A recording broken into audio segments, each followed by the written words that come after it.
உங்களுக்காகவே பூத்தி ஸ்வர்ண மஹாலின் ஸ்ரீனிவாச கல்யாண கலெக்ஷன்ஸ்.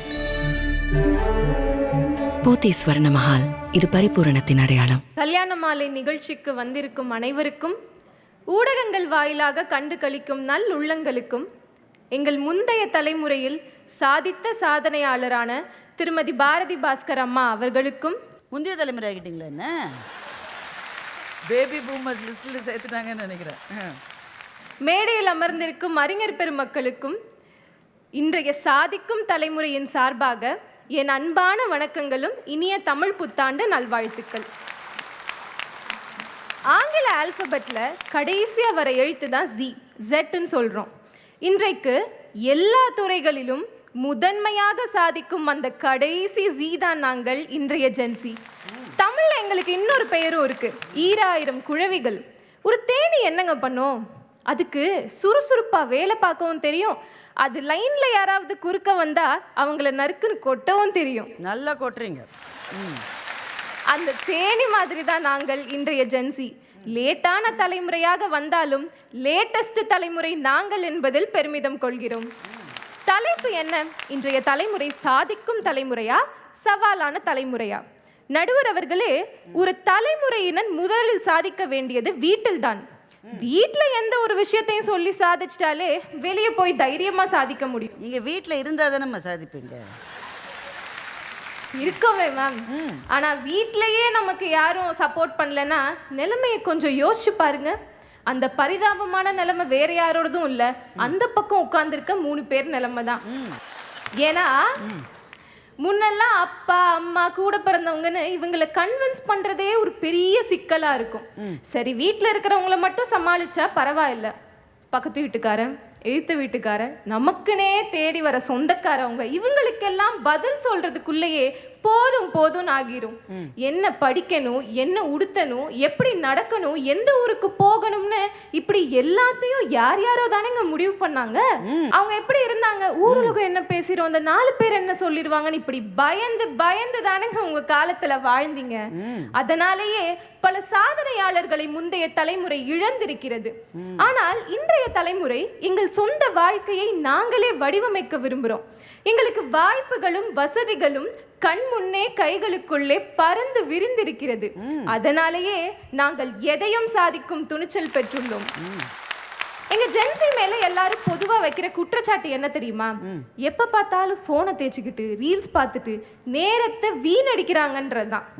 ஏங்க, திண்ணையிலையும் டீ கடையிலையும் உட்காந்து வீணடிச்சத அந்த காலத்து தலைமுறை மறந்துட்டாங்களோ? ஆமா இல்ல, எங்களை என்ன டீ கடை பெஞ்ச்ல பழைய பேப்பர் படிச்சுட்டு வெட்டி கதை பேசுற அந்த காலத்து தலைமுறைன்னு நினைச்சிங்களா? லேப்டாப்போட ஸ்டார்பக்ஸ்ல ஷேர் மார்க்கெட்ல எப்படி இன்வெஸ்ட் பண்ணணும்னு ப்ரொடக்டிவா ஒர்க் பண்ற தலைமுறை சார் இது. அம்மா தாயே, நேத்திக்கு தான் அம்மா 15% கீழே விழுந்திருக்கு. நடுவர் அவர்களே, நேரத்தையும் வாய்ப்புகளையும் வீணடிப்பவர்கள் எல்லா காலத்திலும் உண்டு. ஆனால் நல்ல வாய்ப்புகளை இன்றைய தலைமுறை புத்திசாலித்தனமாக பயன்படுத்துகிறார்கள் என்பதுதான் உண்மை. இதே சமூக வலைத்தளங்கள் மூலமா பேக்கிங் துறையில தன்னுடைய சுய தொழிலை ஆரம்பிச்சு தற்போது 17 வயதில் மிகச்சிறந்த தொழில் ஆளுமையுடைய பெண்ணாக பேசப்படுகிறார் செல்வி கேஷிகா மனோகர். 17 வயசு தாங்க. இன்னைக்கு ஏகப்பட்ட பேருக்கு வேலை வாய்ப்பும், ஆண்டுக்கு பல லட்சம் டர்ன் ஓவர் செய்யறாங்க. போன வருஷத்துக்கான சிறந்த ஆண்டர்பிரனர்ஷிப் பட்டியலில் இளம் வயதிலேயே இடம் பிடித்திருக்கிறார். கேஷிகா மனோகர்ன்றது ஒருத்தர் பேர் தான், லிஸ்ட் போட்டா போய்கிட்டே இருக்கும். ஏன்னா இன்றைய தலைமுறைக்கு குறைந்த காலத்தில் அவர்களது வாழ்க்கையை சிறப்பாக அமைத்துக் கொள்வதற்கான வாய்ப்பு கிடைக்குது. அதிக மார்க்கெட் இருக்கு, வீட்டுக்கு வீடு டெலிவரி செய்யலாம். ஆனால் முந்தைய தலைமுறை பெண்ணுக்கு இது போன்ற ஒரு தொழிலார்வம் இருந்தாலும் இவ்வளவு விசாலப்படுத்தி இருக்க முடியுமா? அதற்கான வசதிகள் உங்கள்கிட்ட அன்னைக்கு இல்லாம தானே இருந்துச்சு. நடுவர் அவர்களே, நீங்க சின்ன வயசுல எப்படி பணத்தை சேமிச்சிருப்பீங்க? கண்ணுல காசை காமிச்சதே இல்லம்மா எங்களுக்கு. நிறைய பேர் எப்படி சேமிச்சிருப்போம்? ஒரு உண்டியல்ல ஒரு காயினா வீட்டுல குடுக்கறத எதுவும் வாங்கி சாப்பிடாம பத்திரப்படுத்தி அதை கொஞ்சம் கொஞ்சமா சேர்த்து வருஷ கடைசியில உடைச்சு பார்க்கும்போது அதுல வெறும் 100 ரூபா தான் இருக்கும். அந்த காயின் குட்டி போடுமா, இல்ல தானா மல்டிப்ளை ஆகுமா சொல்லுங்க? ஆனா இன்னைக்கு அப்படி இல்ல. இன்றைய தலைமுறைக்கு பிட்காயின் வந்துருச்சு. அதுல ஒரு காயின் விலை எவ்வளவு தெரியுமா? 80 லட்சமா. அதோட ரேட்டும் நாளைக்கு நாள் அதிகரிச்சுட்டே போகுது.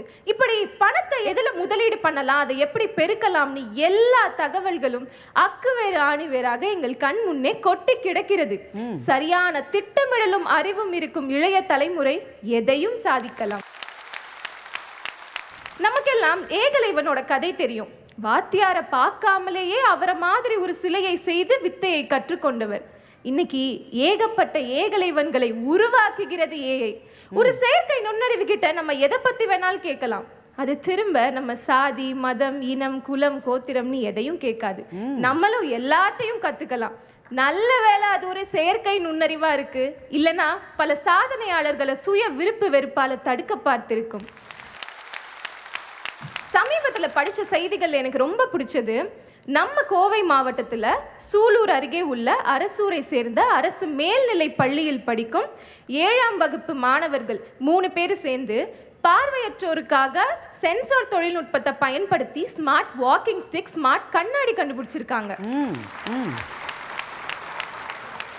இப்போ நடந்து போறப்போ ஏதாவது தடைகள் இல்ல படிக்கட்டுகள் இருந்தா அதை சென்சார் மூலமா முன்னாடியே தெரிஞ்சுக்கலாம். மேலும் ஏஐ டெக்னாலஜி உதவியோடு இதை நாங்க மேம்படுத்தவும் திட்டமிட்டுள்ளோம்னு அந்த குழந்தைங்க அவ்வளவு அழகா சொல்லியிருக்காங்க.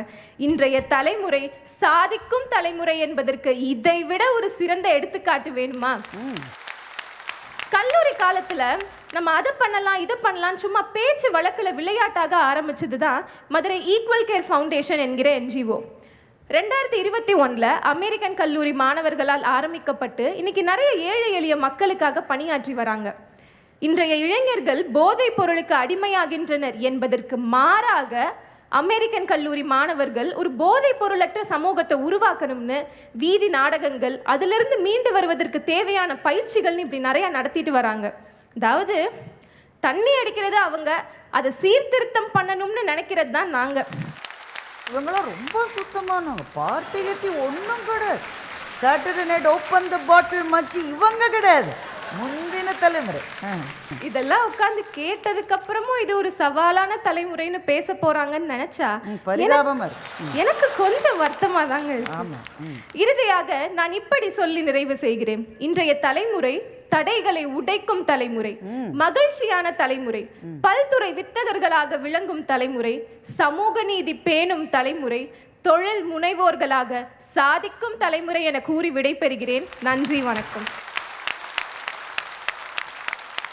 2-3 விஷயங்களை உதாரணங்களா சொன்னாங்க. பிட்காயின்ல இருந்து ஆரம்பிச்சு எங்க இன்வெஸ்ட் பண்ணோன்ற அந்த நாலேஜ் எங்களுக்கு இருக்குன்னு சொன்னாங்க.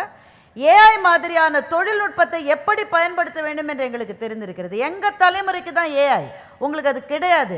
அந்த ஏஐட்டு நாங்கள் கேள்வி கேட்கிற போது நீ என்னிடம் கேள்வி கேட்கிற, நீ என்ன ஜாதி, நீ என்ன வகுப்பு, உன்ட்ட காசு இருக்கா காசு இல்லைன்னா அது கேட்பதில்லை என்ற ஒரு வித்தியாசமான கருத்தை அவர் இந்த மேடையிலே வைத்திருக்கின்றார். ரொம்ப எனக்கு பிடிச்சது அந்த பார்வையற்றவர்களுக்கு அந்த சென்சர் மூலமாக அவர்கள் நடப்பதற்கும் அவங்க மூவ் அபவுட் பண்ணுறதுக்கும் உதவி செய்கிற உபகரணங்களை இளைஞர்கள் கண்டுபிடித்திருக்கிறார்கள் என்று சொன்னால் இந்த சமூகத்தின் மீது ஆழமான கவலையும் அக்கறையும் கொண்ட தலைமுறை எங்கள் தலைமுறை.